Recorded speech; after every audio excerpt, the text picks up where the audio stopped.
सुल्तानपुर के एक गांव में 93 लोगों की मौत हो गई। और ये कहानी सिर्फ एक जिले, एक गांव तक सीमित नहीं है, उत्तर प्रदेश के हजारों गांवों में ये कहानी आपको मिलेगी। हमने देखा कि मरने के बाद लोगों को लकड़ी नसीब नहीं हुई दाह संस्कार के लिए, जिंदा थे तो ऑक्सीजन नसीब नहीं हुई, जांच नसीब नहीं हुई, वेंटिलेटर नसीब नहीं हुआ, ऑक्सीजन का एक सिलेंडर नसीब नहीं हुआ, उस पर बेईमानी और भ्रष्टाचार जरूर हुआ।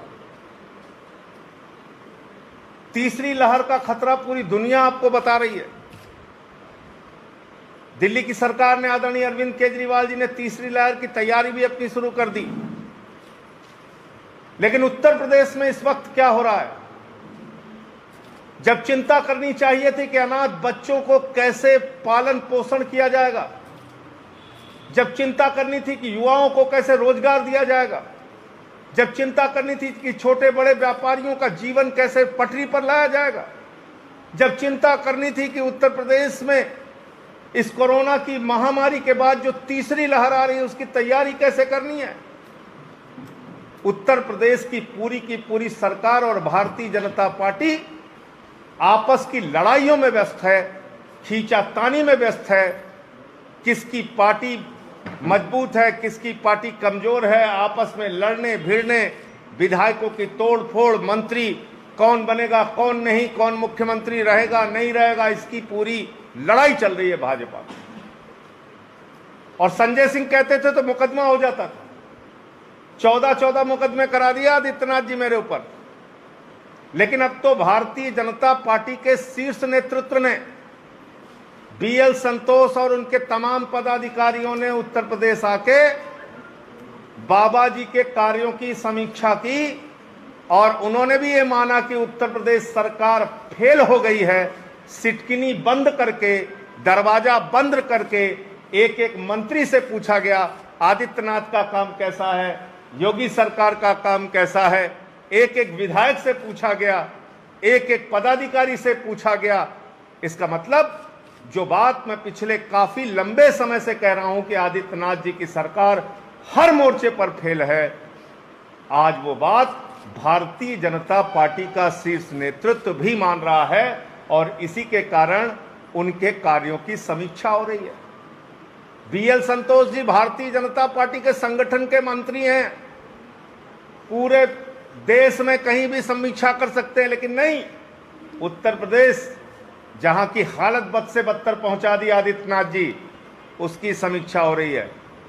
अब तो मैं कहना चाहता हूं, जब मंत्री आपके खिलाफ हैं आदित्यनाथ जी, विधायक आपके खिलाफ हैं, केंद्रीय नेतृत्व भारतीय जनता पार्टी का आपके कार्यों की समीक्षा कर रहा है वो आपके खिलाफ है, तो जब पूरी की पूरी बीजेपी आपके खिलाफ है, उत्तर प्रदेश की जनता आपके खिलाफ है, कोरोना की महामारी से लोग त्रस्त हो चुके हैं, तो अगर जरा सी भी नैतिकता आपके अंदर है तो आप ये पद छोड़ दीजिए, इस्तीफा दे दीजिए अपने पद से, उत्तर प्रदेश पे रहम कीजिए। अब कम से कम जब पूरी पार्टी, विधायक, जनता, सरकार सब मान रही है कि आप किसी काम के नहीं हैं, कोई भी काम आप उत्तर प्रदेश की जनता के लिए नहीं कर पा रहे हैं, तो आप अपना पद छोड़ दीजिए, मुख्यमंत्री के पद से इस्तीफा दे दीजिए। लेकिन ये वक्त है उत्तर प्रदेश को इस महामारी से उबारने का, ये वक्त है उत्तर प्रदेश के लोगों की स्वास्थ्य की चिंता करने का, ये वक्त है इस महामारी में अनाथ हुए बच्चों की चिंता, व्यापार की चिंता, उनके परिवारों की चिंता, जो लोग मारे गए हैं उनकी चिंता करने का। ये आपस की लड़ाई झगड़े में आप उत्तर प्रदेश की जनता का वक्त मत बर्बाद कीजिए। हमने देखा आपने जबरन चुनाव कराया जब कोरोना की महामारी फैली हुई थी, और उसके कारण से कितने प्रधान मर गए, 1600 से ज्यादा शिक्षक मर गए। इस कोरोना की महामारी में चुनाव करा के आपने लोगों के जीवन को न सिर्फ खतरे में डाला, बल्कि ये सरकारी तौर पे प्रायोजित एक हत्या थी, मैं ऐसा मानता हूं। तो इसलिए पहली बात तो ये थी, और दूसरी बात, कल पर्यावरण दिवस है। मैं आज ही आप लोगों को जानकारी दे रहा हूं, नमामि गंगे योजना आप लोगों ने सुनी होगी। उस नमामि गंगे योजना का सच क्या है, मैं काशी में अपने साथियों के साथ दौरा करके आया हूं और उसका पूरा सच मैं कल पर्यावरण दिवस के दिन आपके सामने रखूंगा कि किस तरीके से गंगा मैया के साथ उत्तर प्रदेश की सरकार और नमामि गंगे के हजारों करोड़ रुपए की योजना को बंदरबाट और भ्रष्टाचार की भेंट चढ़ाया जा रहा है और गंगा दिन प्रतिदिन मैली से मैली होती जा रही हैं और इसके पीछे किसी और का नहीं, इस उत्तर प्रदेश की सरकार का सीधा जिम्मा जाता है, जिसने वादा किया था गंगा की सफाई का, जिसने वोट मांगे थे गंगा के नाम पर, जिसने कहा था कि हम गंगा को स्वच्छ और निर्मल बनाएंगे।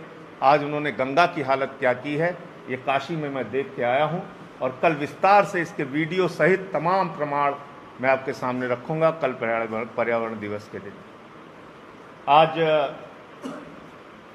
एक विषय और है जिसको लेके मैंने बहुत पहले कहा था, 69,000 शिक्षकों की भर्ती का मामला।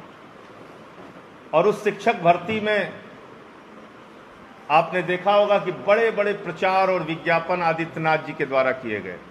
4 लाख नौकरियां, 4 लाख नौकरियां, और उन 4 लाख नौकरियों में 69,000 शिक्षक जुड़े हुए हैं। उनको अभी तक नियुक्ति नहीं मिली कहीं पे।